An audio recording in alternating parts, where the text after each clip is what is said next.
आयुष्यामध्ये दिसते आपल्याला. आता प्रश्न असा पडतो आहे की असं का दाखवलंय. आणखी एक महत्वाची गोष्ट, ही मुलगी त्या ठिकाणी आहे पण तिची सावली जी पडलेली आहे ती त्या नटराजाची नाही. तुम्ही आता ते नटराज म्हटलं आणि मला पाडगावकरांच्या कवितेची एक ओळ आठवली आणि त्यांच्या जीवनाचं ते स्तोत्र आहे असं मला वाटतं.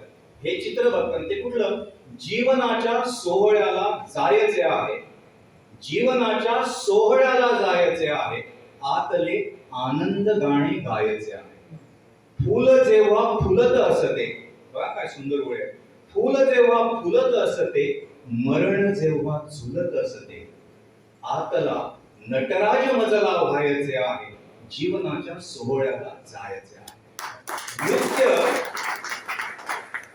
नृत्य करणारी अपंग मुलगी बसलेली आहे, स्वप्न बघते की मला आयुष्यामध्ये असं काही नृत्य करता येईल का, असं ती बघते.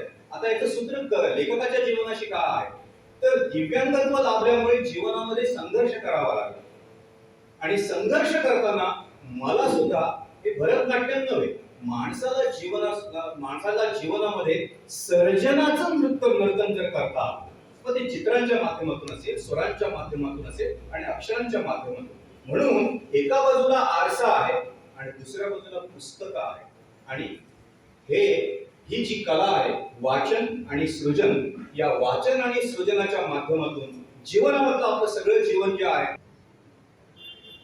याच्यामध्ये 34 छोटे छोटे लेख आहेत. आता इथं आजपासून आनंद नाईक लेखक झाले असा उल्लेख केला गेला. आनंद नाईक लेखक होतेच, आजपासून ते साहित्यिक झालेले आहेत. जणू काही विद्यार्थी नाही तर पुत्र होता, या भावनेतून मी सगळ्या संकटावर मात करून या ठिकाणी आज पोहोचलो, याचा मला आनंद होतो. आणि आनंदानं शेवटच्या आपल्या लेखामध्ये वर्णन केलं, शेवटचा पुढे मी त्याला सांगतो की असं निर्वाणीची भाषा करण्याची आवश्यकता नाही. अजून खूप लेखन प्रवास तुला करायचा आहे, हा प्रवास, आणि तो उत्कृष्टपणे होईल. आणि हे माझे आशीर्वाद तुझ्या पाठीशी सदैव राहतील, त्याबद्दल निश्चिंत असा.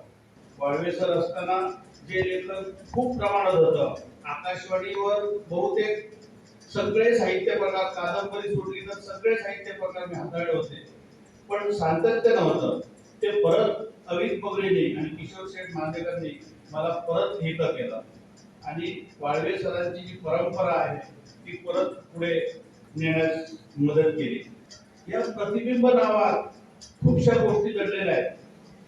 आपण हे ज्या वेळेला पुस्तक वाचाल त्यावेळेला याचा प्रत्यय आपल्याला येईल.